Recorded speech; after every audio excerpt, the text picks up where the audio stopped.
Hello students, today we are going to discuss our next chapter of biology, that is biodiversity and conservation. So biodiversity and conservation ये जो unit है ये ecology unit में से chapter है, तो आज हम इसको डिस्कस करेंगे। देखिए, हमने देखा है कि बायोडाइवर्सिटी क्या होती है ना, और इसकी कंजर्वेशन कैसे करनी है हमें, मतलब इसको प्रिजर्व कैसे करके रखना है। बहुत सारी स्पीशीज़ हैं हमारे अर्थ के ऊपर ही, इतनी ज़्यादा स्पीशीज़ प्रेजेंट हैं। तो अब हम क्या देखेंगे कि देखिए, सबसे पहले एक ये बात पढ़ते हैं, क्या लिखा है यहाँ पे।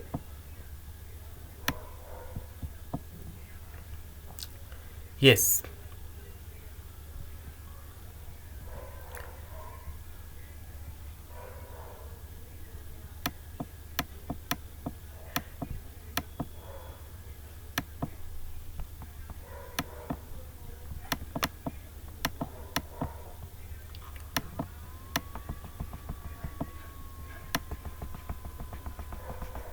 यस, यहाँ पे देखिए क्या लिखा हुआ है कि if an alien from a distant galaxy were to visit our earth, the first thing that they would amaze and baffle him would most probably be the enormous diversity of life that we would encounter। कि अगर aliens हमारे planet के ऊपर आ जाएं, अर्थ के ऊपर आ जाएं, तो उनको जो अमेज करेगी चीज़, उनको बहुत ज़्यादा जो बैफल करेगी चीज़, वो कौन सी होगी कि जितनी एनर्मस डाइवर्सिटी ऑफ लाइफ के हम जिसमें प्रेजेंट है, तो इतनी डाइवर्सिटी ऑफ लाइफ उनको कितनी अमेज कर देगी।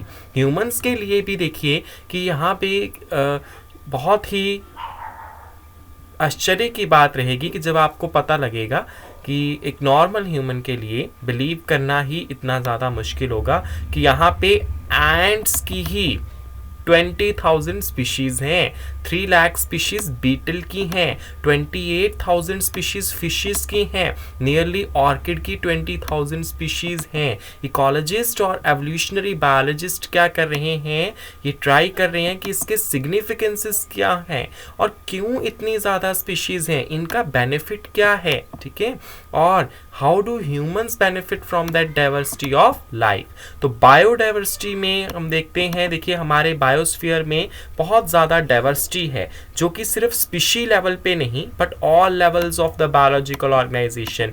सिर्फ स्पीशीज़ ही नहीं, उनके जो जेनेरिक लेवल्स हैं, अगर आप जेनेटिक वैरायटी भी उनमें देखो तब भी आपको देखने को मिलेगी। सो बायोडाइवर्सिटी के बहुत सारी वैरायटीज़ होती हैं। यहाँ पे देखिए, सबसे पहले हमारे पास है जेनेटिक डाइवर्सिटी। जेनेटिक डाइवर्सिटी कौन सी है, जैसे कि आपकी उसके किस में देखोगे कि higher diversity at the genetic level over its distribution range. जैसे कि उसने एग्जांपल दी है रिवॉल्फिया वोमिटोरिया की। ये जो प्लांट है वो इससे रेजरपाइन ऑब्टेन्ड होता है ना, सो हिमालयंस में, ठीक है, ये जो प्लांट है वो होता है। और जनरली ये किसके लिए होता है कि ब्लड प्रेशर को लो करने के लिए ये यूज़ किया जाता है। तो इसकी इतनी ज़्यादा डाइवर्सिटी प्रेजेंट है। ऐसे ही 50,000 जेनेटिक डिफरेंट स्ट्रेन्स जो हैं वो राइस के हैं, 1000 वैरायटीज़ मैंगो की हैं। ऐसे स्पीशी डाइवर्सिटी की अगर आप स्पीशी लेवल पे भी देखोगे, जैसे वेस्टर्न घाट्स के ज़्यादा एम्फीबियन स्पीशीज़ हैं और ईस्टर्न घाट से, ठीक है। इकोलॉजिकल डाइवर्सिटी है कि आप इकोसिस्टम लेवल पे भी आके देखिए तो उसके डेजर्ट्स हैं, रेन फॉरेस्ट है, मैंग्रोव्स हैं, कोरल रीफ्स हैं, वेटलैंड है, एस्चुरीज हैं, अल्पाइन मेडोज हैं, इनकी भी ज़्यादा ग्रेट इकोसिस्टम डाइवर्सिटी हमें देखने को मिलती है then the Scandinavian country like Norway जैसे, उनके कंपैरेटिवली यहाँ पे ज़्यादा है, ठीक है जी। सो बहुत ज़्यादा जो है ये देखिए, it has taken million of years of evolution to accumulate this rich diversity in nature. यही जो हमने एवोल्यूशन में चैप्टर में पढ़ा था कि एवोल्यूशन एक दिन में नहीं हो गया, एक टाइम पे, एक साल में नहीं हो गया, मिलियंस ऑफ ईयर्स से ये एवोल्यूशन हुआ, जिससे इतनी ज़्यादा रिच डाइवर्सिटी नेचर में इकट्ठी हो चुकी है। But we could lose all the wealth in less than 2 centuries. देखिए, हमें 2 सेंचुरीज नहीं लगेंगी इसको सबको ख़त्म करने के लिए अगर प्रेजेंट रेट स्पीशीज़ का कंटिन्यूसली लॉस होता रहा। So biodiversity and its conservation एक एनवायरमेंटल इश्यूज बन चुके हैं, नेशनल कंसर्न के, इंटरनेशनल कंसर्न्स के, as more and more people around the world began to realise, क्योंकि लोग जानने लग गए हैं कि इनके क्या बायोडाइवर्सिटी के क्या क्रिटिकल इंपॉर्टेंस हैं उनके सर्वाइवल के लिए और इस प्लैनेट के वेल बीइंग के लिए। ठीक है जी। कितनी स्पीशीज़ जो हैं, अगर हम जनरल रिव्यू देखें कि कितनी स्पीशीज़ जो हैं वो डिस्कवर हो चुकी हैं या कितनी स्पीशीज़ जो हैं वो टोटल प्रेजेंट है। देखिए कितनी स्पीशीज़ हैं ये बोलना तो बहुत ज़्यादा ठीक है, बहुत ज़्यादा डिफ़िकल्ट होगा। देखिए यहाँ पे है international union for conservation of nature and natural resources IUCN। तो इसके अकॉर्डिंगली स्लाइटली यहाँ पे प्लांट और एनिमल का टोटल 1.5 मिलियन है। ठीक है, अगर 2004 की रिपोर्ट के अकॉर्डिंगली देखें, but we not have idea of how many species are yet to be discover and described. कितनी डिस्कवर होंगी, कितनी डिस्क्राइब होंगी, इसका हमें कोई आइडिया नहीं है। ठीक है जी। Considering that an overwhelming large proportion of species waiting to be discover, ठीक है, अगर हम मान लें कि बहुत ज़्यादा जो है वो लार्ज प्रोपोर्शन स्पीशीज की डिस्कवर होने वाली है ट्रॉपिक्स में। सो बायोलॉजिस्ट्स ने एक स्टैटिस्टिकल कंपैरिजन की है टेम्परेट ट्रॉपिकल स्पीशी रिचनेस की। सो वहाँ पे उनको क्या मिला है, सम एक्सट्रीम एस्टिमेट्स जो है वहाँ से 20 to 50 millions, but conservative and scientifically sound जो है वो रॉबर्ट मे ने जो दी है वो स्पीशी डाइवर्सिटी 7 मिलियन के अराउंड बता रहे हैं। ठीक है जी।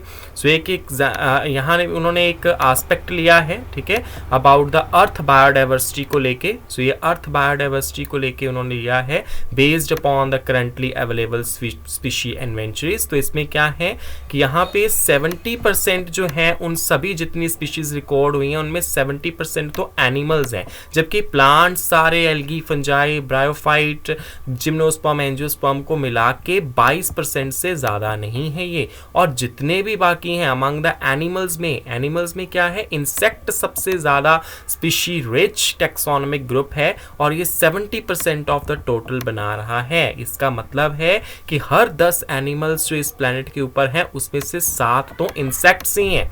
ठीक है। सो ये जो नंबर ऑफ फंजाई स्पीशीज है वर्ल्ड के ऊपर, अगर फंजाई स्पीशीज भी देखें तो वो कंबाइंड टोटल स्पीशीज आप फिशेज की, एम्फीबियन की, रेप्टाइल्स और मैमल्स की जितनी स्पीशीज है उनको मिला के भी देख लो तो उससे ज़्यादा फंजाई की स्पीशीज जो है वो अर्थ पे प्रेजेंट है। और इंसेक्ट्स भी देखिए कितने ज़्यादा हैं।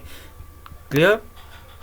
तो देखिए कैसे स्पीशी डाइवर्सिटी जो है वो मतलब इतनी ज़्यादा इंक्रीज हुई है। Although India has only 2.4% of world land area, but वो ग्लोबल स्पीशी डाइवर्सिटी 8.1% की शो कर रहा है। इससे हमारी कंट्री 12 मेगा बायोडाइवर्सिटी कंट्री में से, मतलब कि 12th जो है एक मेगा बायोडाइवर्सिटी कंट्री बन चुकी है वर्ल्ड की। नियरली 45,000 स्पीशीज प्लांट की और उससे double, that is 90,000 approximately animals की रिकॉर्ड हो चुकी हैं इंडिया से। ठीक है। अगर हम मई के, वही जो रॉबर्ट मे हैं, उनके ग्लोबल एस्टीमेट को एक्सेप्ट कर लें तो सिर्फ 22% स्पीशीज ही अभी डिस्कवर हुई हैं। पता नहीं कितनी आगे होंगी, लगभग 1 लाख स्पीशीज प्लांट की और 3 लाख स्पीशीज जो हैं वो एनिमल्स की अभी डिस्कवर होनी है, उनको डिस्क्राइब अभी किया जाना है। ठीक है जी। सो देखिए कितनी डाइवर्सिटी है। ऐसे हमारे पास देखिए पैटर्न्स होते हैं कुछ बायोडाइवर्सिटी के। तो यहाँ पे कुछ लैटिट्यूडनल ग्रेडियंट्स होते हैं, मतलब ये जो प्लांट और एनिमल्स की डाइवर्सिटी है वो थ्रू आउट द वर्ल्ड तो यूनिफॉर्म नहीं है, एक जैसी नहीं है, बट वो एक रादर अनइवन डिस्ट्रीब्यूशन तो शो कर रहे हैं। बहुत सारे group of animal and plants के लिए यहाँ पे इंटरेस्टिंग पैटर्न्स बायोडाइवर्सिटी में दिखते हैं। Most well non being latitudinal gradient वहाँ पे दिखता है। तो देखिए जनरल अगर हम बोले तो स्पीशी डाइवर्सिटी जो है वो डिक्रीज करती है जैसे जैसे हम इक्वेटर से पोल की तरफ जा रहे हैं। इक्वेटर लाइन से जैसे जैसे पोल की तरफ आप जा रहे हो तो वो स्पीशी डाइवर्सिटी घटने लग रही है। ठीक है। तो दिस इज इंपॉर्टेंट कि कहाँ पे, वेरी फ्यू एक्सेप्शंस पे ट्रॉपिक्स, ठीक है, हार्बियोर करते हैं ज़्यादा स्पीशीज। टेम्परेट और पोलर एरिया से ट्रॉपिक्स के पास ज़्यादा होती है। ठीक है। और यहाँ पे जो कोलंबिया है which is located near the equator, ठीक है, कोलंबिया जो कि इक्वेटर के पास ही है, वो भी क्या कर रहा है, नियरली यहाँ पे 1400 स्पीशीज उसके पास बर्ड्स की हैं। न्यूयॉर्क के 41 डिग्री नॉर्थ के तरफ अगर आप देखोगे तो उसके पास 105 स्पीशीज हैं, और जो ग्रीनलैंड है 71 डिग्री नॉर्थ पे उसके पास सिर्फ 56 स्पीशीज ही हैं। इंडिया जो कि वन ऑफ द मोस्ट, मतलब कि much of its land area जो ट्रॉपिकल लैटिट्यूड्स में है, उसके पास 1200 स्पीशीज हैं बर्ड्स की।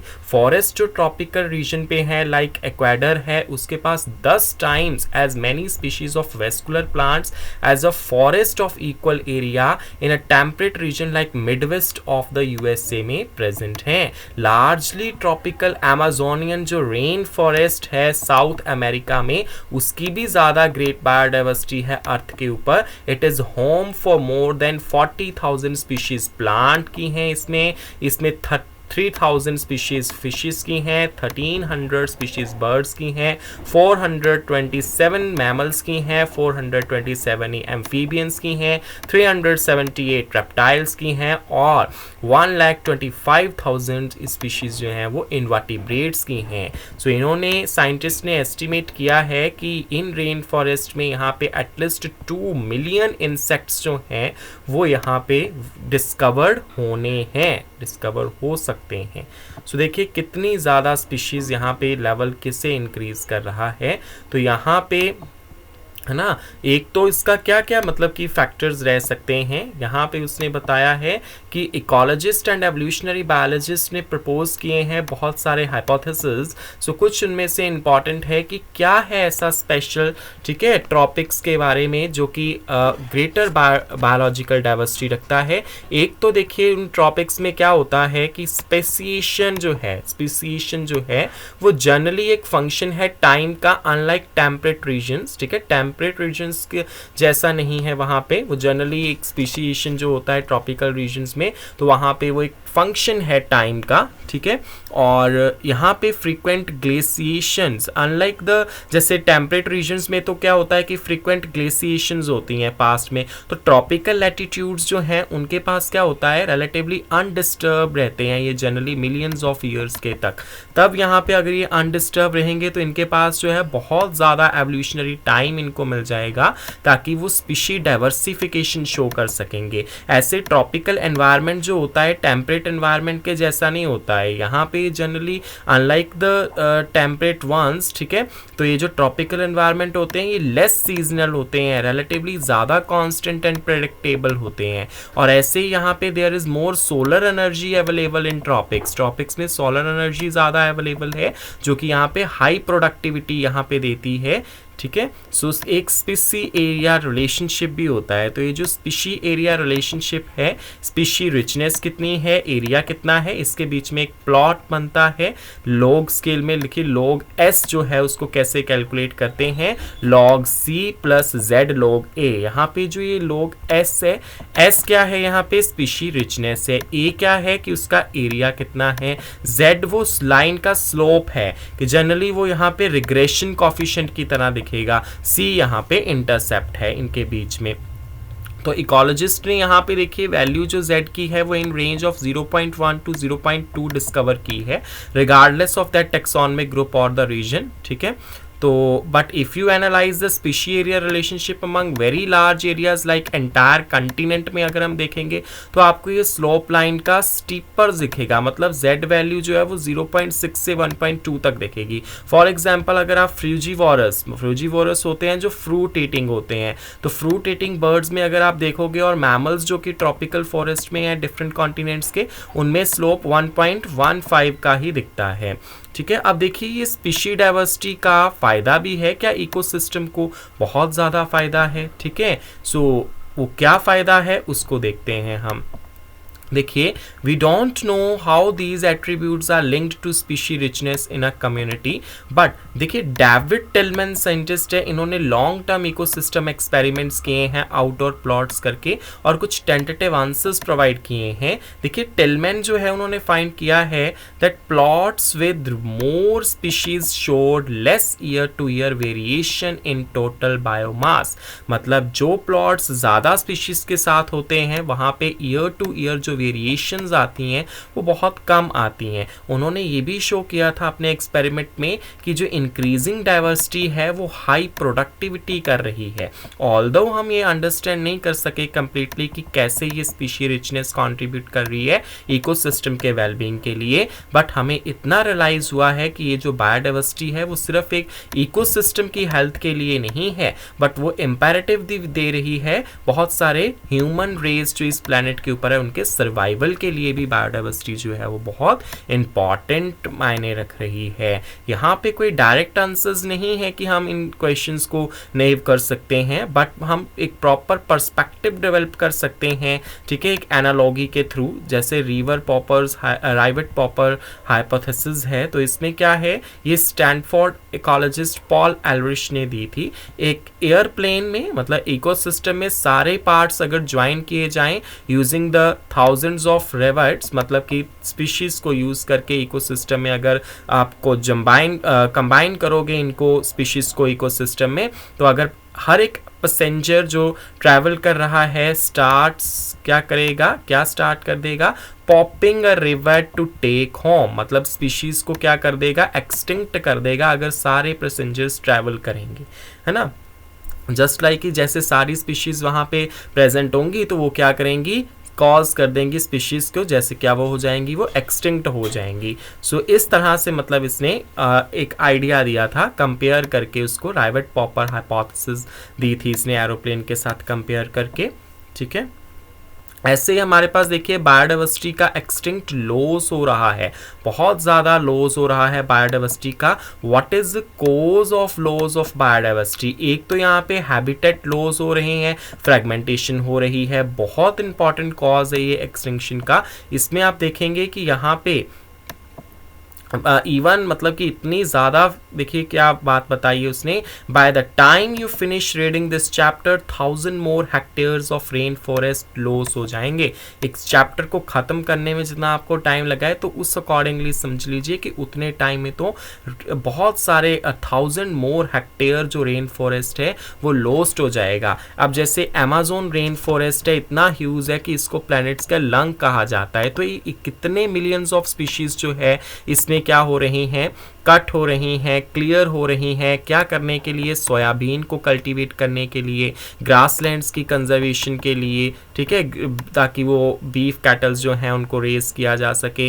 तो ऐसे अगर उनके हैबिटेट्स ही लॉस हो रहे हैं, when large habitats are broken into small fragments due to various human activities, mammals and birds requiring large territories and certain animals with migratory habits are badly affected, तो उससे पॉपुलेशन डिक्लाइन ही तो होगी अगर उनके habitat को ही आपने smaller fragments में बांट दिया है। और एक है ओवर एक्सप्लॉयटेशन। ओवर एक्सप्लॉयटेशन का मतलब ये है कि अगर अब हमें पता है कि किसी भी जो यहाँ पे लिविंग ऑर्गेनिज्म है उसको सरवाइव करने के लिए फूड चाहिए, शेल्टर चाहिए, ये तो इसकी नीड है, बट जब वो लालच जो है वो एक लालच में बदल जाएगा, जब वो नीड ग्रीड में चेंज हो जाएगी, मतलब उसका जब लालच बन जाएगा तो क्या होगी, उन्हीं रिसोर्सेज की जो कि बहुत कम अवेलेबल है तो उसकी क्या चलेगी, ओवर एक्सप्लॉयटेशन चलेगी। अब देखिए यहाँ पे बहुत सारी स्पीशीज एक्सटिंक्शन में आपने देखा है ना, लास्ट 500 ईयर्स में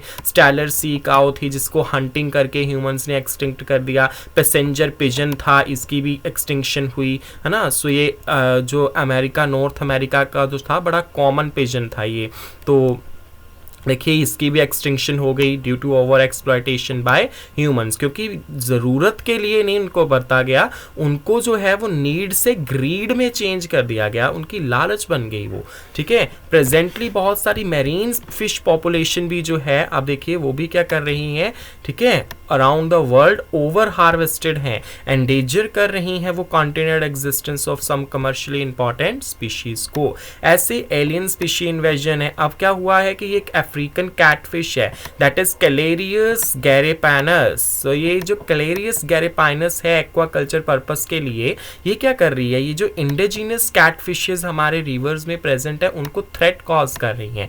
ऐसे जो हम तो ये इलीगल इंट्रोडक्शन हुई है इस अफ्रीकन कैटफिश की, जिससे जिससे जो हमारे रिवर्स में इंडिजिनस कैटफिशेज है उनको थ्रेट कॉज कर रही है। एलियन स्पीशी है जनरली ये। ऐसे जो लैंटाना कमारा है ना, चुलेड बूटी जिसको बोलते हैं, पार्थेनियम कांग्रेस ग्रास है जो जिसको कैरेट ग्रास भी बोलते हैं, जो वीट के साथ यहाँ पे आ गई थी। वाटर है अंसित है, ईशोर्निया है ना, तो ऐसे हमारे पास यूकलिप्टस भी हो सकता है। तो ये जो स्पीशीज़ है वो क्या कर रही हैं, उसके जो नेटिव स्पीशीज़ हैं जो उसके आसपास की हैं उनको एक्सटिंक्ट करने में रिस्पॉन्सिबल हैं। ऐसे को एक्सटिंक्शन, क्योंकि अगर देखिए स्पीशी एक्सटिंक्ट होती है तो उसके साथ जुड़े हुए प्लांट एनिमल्स भी एक्सटिंक्ट हो जाते हैं। और अगर एक होस्ट फिश स्पीशी एक्सटिंक्ट हो रही है तो उसकी यूनिक असेंबलेज जो पैरासाइट्स की है वो भी सेम फेट ही उनको होगा, वो भी एक्सटिंक्ट कर जाएंगी। Another example in case of coevolved plant pollinator mutualism आप ले सकते हो, ठीक है, जहां पे एक्सटिंक्शन एक इनवेरिएबली क्या कर सकती है, एक की एक्सटिंक्शन क्या कर सकती है, दूसरे की एक्सटिंक्शन करवा सकती है। तो हमें क्या है कि इतना जो लॉस हो रहा है उससे क्या है, हमें बायोडाइवर्सिटी को कंजर्व करने की ज़रूरत है। ठीक है जी। सो बायोडाइवर्सिटी को कैसे कंजर्व किया जा सकता है वो हम देख लेते हैं। अब देखिए बायोडाइवर्सिटी के बहुत सारे, बिकॉज जो ये एथिकल आर्ग्यूमेंट्स है बायोडाइवर्सिटी को कंजर्व करने के लिए, वो रिलेट कर सकते हो आप कि कितने हम millions of plant animals microbe species जिनके साथ हम ये प्लैनेट शेयर कर रहे हैं। फिलॉसफिकली और स्पिरिचुअली भी अगर आप देखोगे तो आपको ये रियलाइज करना चाहिए कि हर एक स्पीशी की एक इंट्रिंसिक वैल्यू है, even if it may not be of current और any economical value to us, हमारे लिए नहीं है। We have a moral duty to care for their well being, हमारी ड्यूटी तो बनती है कि हम उनके भलाई के लिए जो है वो क्या करें, मॉरल ड्यूटी है हमारी कि हम उनकी केयर करें और हमारे बायोलॉजिकल लीगेसी जो है वो गुड ऑर्डर में फ्यूचर जनरेशंस में ये पास ऑन करें। ओके अब ऐसे ही हमारे पास है कि ये जो बायोडाइवर्सिटी है इसको आप कंजर्व कर कैसे सकते हो, तो यहाँ पे in situ and ex situ conservation होती है। देखिए इन सीटू कंजर्वेशन तो हमारे पास जनरली वो कंजर्वेशन होती है कि यहाँ पे आप क्या कर सकते हो, मतलब कि जहाँ पे वो प्रेजेंट है स्पीशीज उनको उनके ही हैबिटेट में आप कंजर्व कर सकते हो।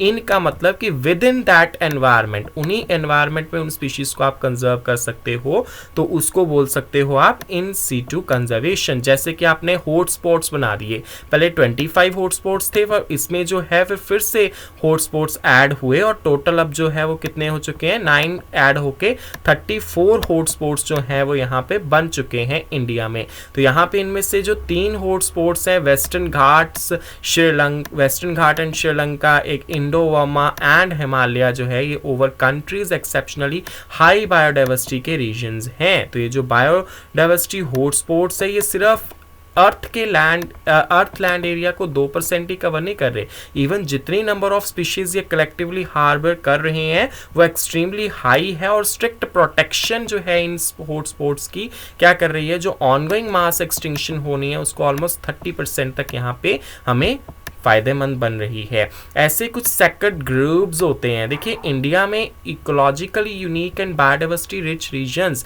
लीगली प्रोटेक्टेड हैं, जैसे बायोस्फीयर रिजर्व्स हैं। इंडिया में अगर आप देखोगे तो 14 बायोस्फीयर रिजर्व्स हैं, 90 नेशनल पार्क्स हैं, 448 वाइल्ड लाइफ सेंचुरीज हैं। ठीक है, तो यहाँ पे बहुत सारे रिलीजियस एंड कल्चरल ट्रेडिशंस भी हैं इंडिया में, जैसे सेक्रेड ग्रुप्स बनाए हुए हैं खासी एंड जेंटिया में, जेंटिया हिल्स जो मेघालय में है, अरावली हिल्स ऑफ राजस्थान में, western Ghat regions of Karnataka and Maharashtra का, और जो सरगुजा, चंडा एंड बस्टर एरियाज है मध्य प्रदेश के। तो यहाँ पे कुछ रिलीजियस एंड स्पिरिचुअल एस्पेक्ट्स भी हैं जहाँ पे सेक्रेड ग्रुप्स बनाए हुए हैं। सो यहाँ पे मेघालय में जो ये सेक्रेड ग्रुप्स हैं वो लास्ट रिफ्यूजेस हैं, ठीक है, are the last refuges for large number of rare and threatened plants के लिए।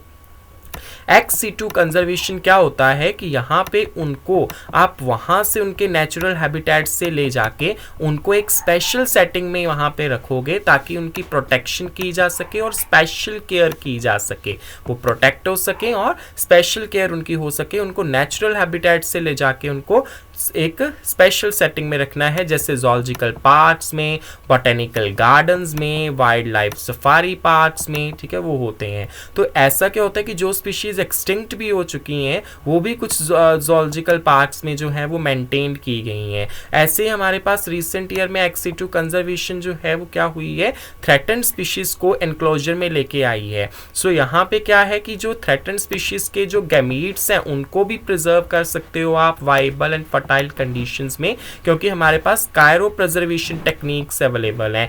एग्स को फर्टिलाइज किया जा सकता है इन विट्रो में, प्लांट्स जो हैं उनको प्रोपेगेशन उनकी की जा सकती है टिश्यू कल्चर मेथड से। सो इतनी एडवांसमेंट से हम क्या कर सकते हैं, उनको प्रिजर्व करके रख सकते हैं और उनसे हम मतलब जो बायोडाइवर्सिटी है उसका लॉस होने से बचा सकते हैं। बायोडाइवर्सिटी की कोई पॉलिटिकल बाउंड्री नहीं है और इसकी कंजर्वेशन जो है कलेक्टिव रिस्पॉन्सिबिलिटी है सारे नेशंस की। सो ये जो हिस्टोरिक कन्वेंशन है बायोलॉजिकल डाइवर्सिटी पे, अर्थ समिट जो हुआ था रियो डे जनेरियो में 1992 में, जिसको अपॉन ऑल नेशंस जो है जिसको क्या बोला गया, upon all nations to take appropriate measures लें, कि सारे नेशंस एप्रोप्रिएट मेजर लेंगे for the conservation of biodiversity and sustainable utilization of its benefits। और इसे फॉलो अप में वर्ल्ड समिट हुआ सस्टेनेबल डेवलपमेंट जो कि 2002 में हुआ जोहान्सबर्ग में साउथ अफ्रीका में। तो 190 सेंचुरीज ने प्लेज की अपनी कमिटमेंट, ताकि वो 2010 तक क्या करेंगे, एक सिग्निफिकेंट रिडक्शन लेके आएंगे current rate of biodiversity loss जो global, regional and local levels पे ये जो बायोडाइवर्सिटी लॉस हो रहा है उसमें ये रिडक्शन करेंगे ताकि बायोडाइवर्सिटी लॉस ना हो। सो ये छोटा सा चैप्टर था जी, and this is all about your biodiversity and conservation chapter. ठीक है, इसमें से हमने सारा कुछ कंप्लीट किया है। कोई भी अगर आपको डाउट है आप पूछ सकते हैं कमेंट सेक्शन में। लाइक कीजिएगा, शेयर कीजिएगा वीडियो को अपने फ्रेंड्स के साथ। ये हमारा, ठीक है, आज जो 5th डे था कंप्लीट करने का, पर डे पर चैप्टर करवा रहा हूं मैं आपको। So within the 30 days हम कंप्लीट बायोलॉजी क्लास 12th की कंप्लीट करेंगे। Stay connected with me, like share and comment. ठीक है, so thank you for watching this, bye bye.